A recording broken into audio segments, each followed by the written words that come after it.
Alright, this is BoxingWave, here to speak about Keith Thurman. Won against Julio Diaz last night. Not a big surprise. You see my prediction video. We all already expected. I said that Keith Thurman should win inside 3 or 4. I don't know what I said, but Keith Thurman looked very impressive. He went in there and did what he had to do. Okay, we all know Keith Thurman was the bigger guy. He is the natural welterweight. Julio Diaz is just now moving up to 147. He gave Shawn Porter some problems. The first fight was a draw. The second fight, Porter won, but it was still a close fight. Gave Amir Khan some problems. You know, we already know the history of Julio Diaz. I felt that Thurman needed to make a statement with this fight. Okay, he needed to make a big statement. You know, a lot of fighters are ducking him. You know, a lot of fighters don't want to fight him right now, and you know, he's been a #1 contender, and you know, people are just not fighting him. It is what it is. So you had to make a statement. They're gonna put you against a guy that really doesn't belong in the ring with you. What are you gonna do? Knock him out in the fight early? You know, he didn't knock Julio Diaz out, but Diaz did not come back out after the 3rd round was over. Okay, the fight was pretty good. You know, I don't know what was up with the crowd booing. I think it's because of the fight right prior to that. It was a great action fight, and I think people were expecting the same thing in this Thurman fight. People wanted Thurman to go in there and just knock him out right away, and I don't know why the crowd was booing, but anyway. As far as the fight, Thurman looked great. All right, we knew he was more powerful, but I didn't think he was gonna as far as boxing skills. I didn't think he was gonna outbox Julio Diaz that well. Okay, he was fast. He was strong.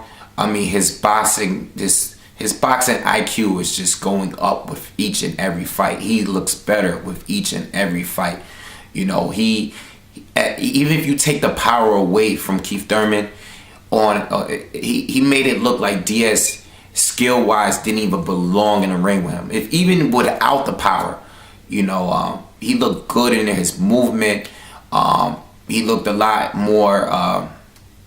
He looked very poised in there. You know, he looked like he took his time, and you know, he looked very comfortable in the ring. You know, he looked like very skilled, very experienced. Being that he was the one that didn't have as much experience as Julio Diaz, he looked like the superior boxer all around. Okay, the counter punches. The second round was a beautiful round with Keith Thurman. He landed a left uppercut, which was a beautiful uppercut. And then that left hook that he dropped Julio Diaz with, it was so fast, it looked like a karate chop. Like, it was quick, swift.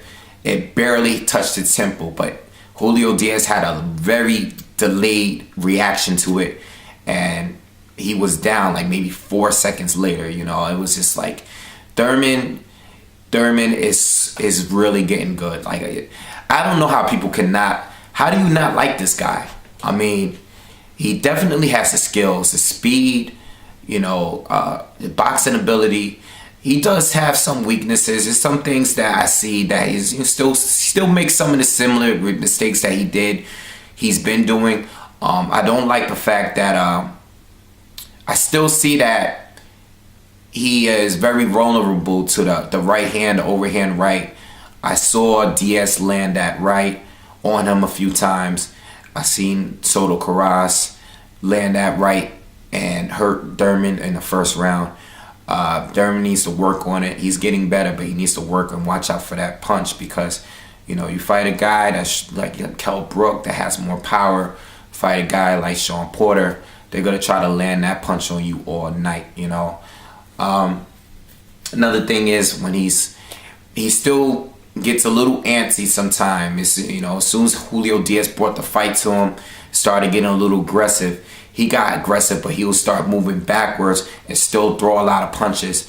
It kind of leaves himself open to get hit with something.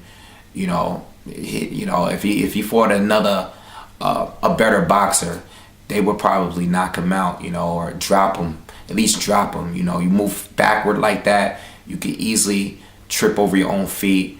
You know, as soon as you get hit with something, even if it's something light, you know, he needs to work on his lateral movement a little bit more. His lateral movement is on point already, okay? But he needs to work on that, all right? He gets a little antsy and he likes to get into these little brawls. But for the most part, he looked great in there. I mean, he looks better.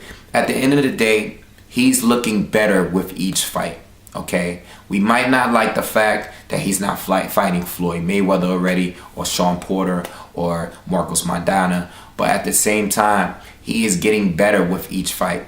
So, you know, I thought Julio Diaz was, I thought he was, as far as his experience is concerned, I thought he was a really good fighter, but he didn't belong in the ring with Keith Thurman, and Keith Thurman made it clear that this guy does not belong in the ring with me. Stop feeding me guys like this, you know, put me in there with the best. That's what you're supposed to do, okay? Everybody's gonna say, oh, he ain't fight nobody, he ain't been in the ring with anyone. But you know what? Every time they put him in a ring with someone that don't belong in there with him, he gets the job done. And that's what it's all about, okay? Like this kid, you know, I really like this kid. I did a top 10 favorite boxers list. I messed up and forgot this. I skipped over him, but I believe I had him at number 4 or number 5. I skipped over his name. I forgot to say his name. But I wrote down in the comments or the description of the video that I forgot to put his name in there. I like this guy. I mean, it's nothing that I don't like about him.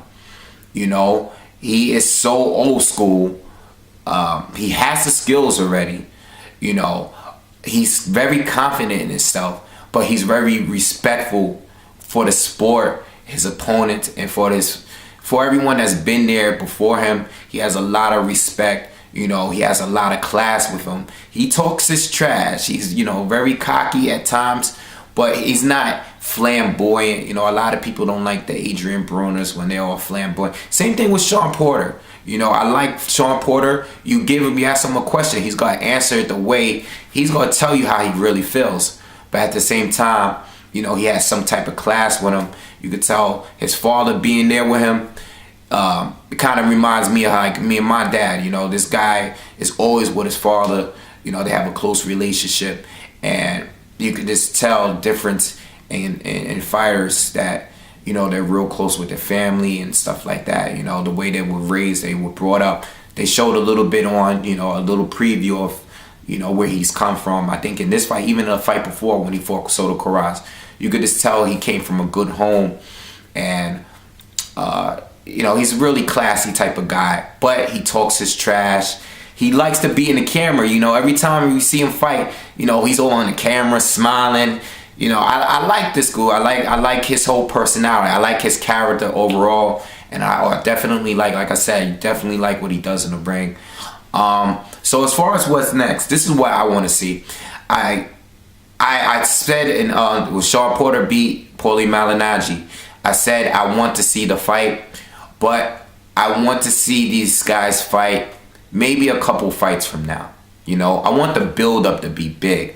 I personally, but I think these two are the best, the future of the 147 division. I would like them to fight each other on a higher scale. I would like it to be on a pay-per-view. You know what I'm saying? I want them to get like mass exposure. You know, I think I want to see these guys fight when they're on top. But if they fight now, that's cool too. I have no problem. Also want to see Kell Brook in the mix. Shawn Porter is supposed to be fighting him next. So I would like to see that fight. As far as Keith Thurman, me personally, I kind of want to see two fights that I want to see. One was Louis Collazo. I do want to see the Louis Collazo fight because I think style-wise, I want to see how Thurman would do against a slick fighter like Collazo. You know, a guy that's a real welterweight. I mean, even Collazo's fought at 154. Guy that's lost, but he's never been knocked out or anything. If Thurman can beat Collazo and look impressive doing it, it's really hard to look good against Collazo. Okay, I thought Collazo beat Berto. I thought he beat Hatton. You know what I'm saying? So it's really hard to look good against Louis Collazo. And I would like Thurman to fight him. Style-wise, it's just a match that I kind of want to see. You know, that's just my personal, you know, it's like a match that I personally want to see. As far as There's another person that I had in mind that I wanted to see. I mean, I still want to see the Kell Brook fight too. Kell Brook is also undefeated too, so I do want to see the Kell Brook fight. But you know, he's fighting Shawn Porter, so. But I do want to see Louis Collazo fight. As far as Floyd, I don't really care to see him fight Floyd. I really don't think he's ready for Floyd yet. When I say ready, I mean he doesn't actually have to beat him. But I'm not really too sure yet of how good of a fight he would bring to Floyd. I still think there's some things he needs to learn, need to work on with his defense, even with his offense. He thinks power is what is going to beat Floyd. I totally disagree with that. Okay, I think he still has some issues that could be exploited by Floyd Mayweather if they were to fight. All right. I think Thurman is good. He's one of my favorite dudes, but I just don't think he's ready for Floyd yet. But I wouldn't mind seeing the fight, because even if he were to take that L, that would be a good L, and that would get him even more exposure. You know, Canelo lost to Floyd, but Canelo's doing pay-per-views only now, all right? Same thing with Thurman. I want Porter to be on a pay-per-view level. I like these kids. You know, I want them to get more famous. I want them to be the future of the division. Okay, so anything else? I'm trying to think if is there anything else I need to bring up. I mean, Diaz, you know, Diaz went in there, and I was a little disappointed he stopped, but I'm sure he was really hurt. You know, Diaz, he doesn't strike me as some quitter, coward type of dude. You know, he's tough. I mean, he's been in the ring, he's been hurt and knocked out before. I don't see why he would just make this up and quit and be scared. You know, no, Diaz, I'm pretty sure he was hurt. He had a rib injury. So, you know, I don't think he belongs at 147 anyway. But, yeah, so that's my thoughts. You know, I want to see Keith Thurman against Collazo, or the winner of the Amir Khan-Collazo fight. I know Amir Khan is gunning for Floyd. But, you know, I mean, listen, I'm down for anything. You know, I mean, even if Thurman fights Floyd, I'm down with it too. I'm just giving you my thoughts. You want to see it, but I want to see these guys get a little better. But if they were to fight, if Thurman was to fight Floyd Mayweather, it would be a more competitive fight than the Canelo Alvarez fight. Let me say that, all right? Canelo, you know, he had to get down to 152. You know, he looked slow against, I think, Thurman. His speed, I think he has a speed advantage. I mean, he has power, you know, at 147. He's the hardest hitter at 147, in my opinion. So, you know, we'll see. But leave your thoughts. What do you think is next for Keith Thurman? Who should he fight? Who do you want to see him fight? All right. That's it. All right. So leave your comments, subscribe, and follow me on Twitter.